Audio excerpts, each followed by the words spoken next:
The information which has been released by Henry Staunton has already been challenged by government sources, and they say that the memo recorded by Sarah Munby, but the memo recorded a conversation between Sarah Munby and Henry Staunton, and that it was general rather than specific. That she understood the huge commercial challenge of the financial position that the post office was facing. She warned him that politicians do not necessarily like to confront reality. And the rip-off of the Band-Aid, the sticking plaster, because for some reason modern politicians seem to use Americanisms.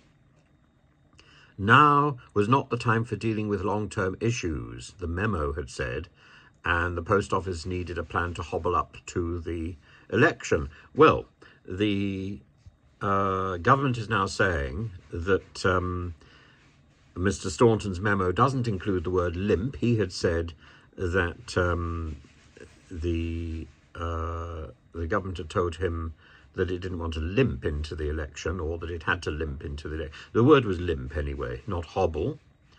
And so I'm sure there'll be a good deal of conversation about the exact wording which was used in the memo. And in response, the government has said this wasn't a conversation about the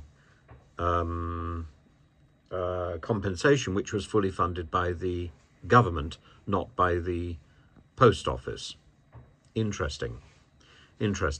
But certainly the memo as it stands is open to the interpretation that Mr. Staunton has put on it, and I think it's going to be quite difficult for the government to wriggle out of this one. And I think it's going to be quite difficult for Kemi Badenoch to keep her job, frankly.